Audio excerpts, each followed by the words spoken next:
महात्मा गांधी के दूसरे नंबर के बेटे मणिलाल आमतौर पर दक्षिण अफ्रीका में रहते थे। उनका जीवन वहीं गुजरा।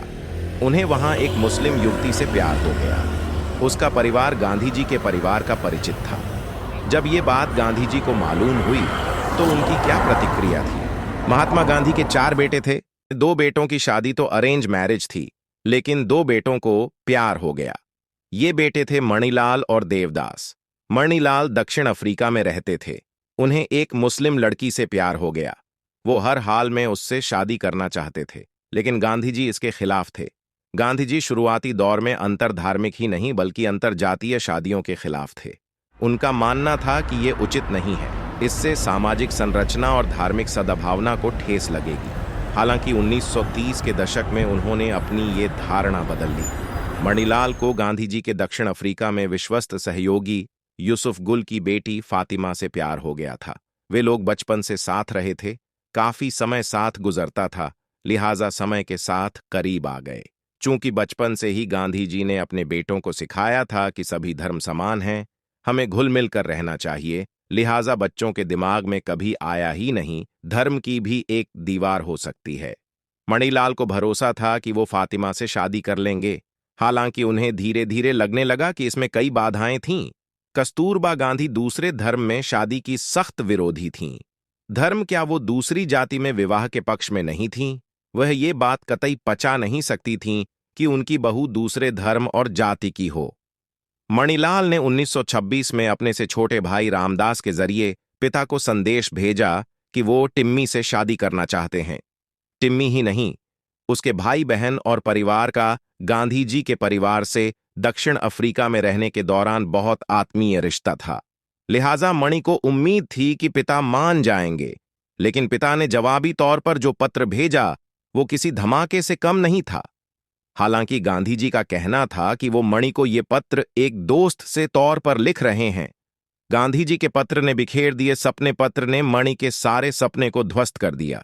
उसमें लिखा, अगर तुम हिंदू हो और तुमने फातिमा से शादी कर ली और शादी के बाद भी वो मुस्लिम ही रही, तो ये एक ही म्यान में 2 तलवारों जैसा हो जाएगा।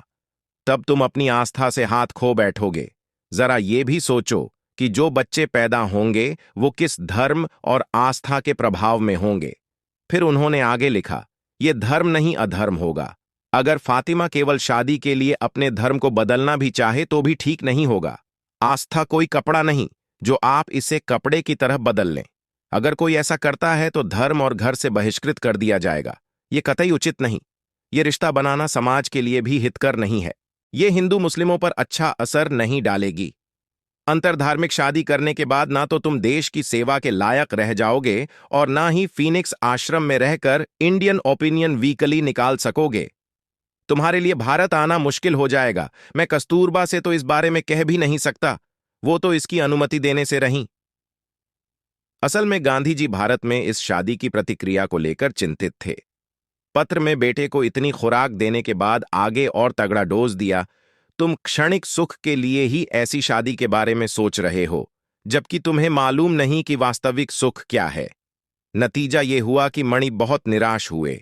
वो समझ गए कि पिता से इसकी अनुमति नहीं मिलने वाली। आज्ञाकारी बेटे की तरह उन्होंने फातिमा से शादी के लिए मना कर दिया।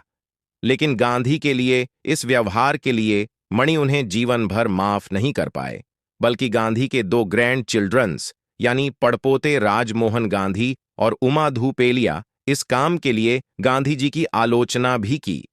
मणिलाल को पत्र भेजने के बाद गांधी जी ने अपने विश्वस्त सहयोगी जमनालाल बजाज से इस बारे में बात की।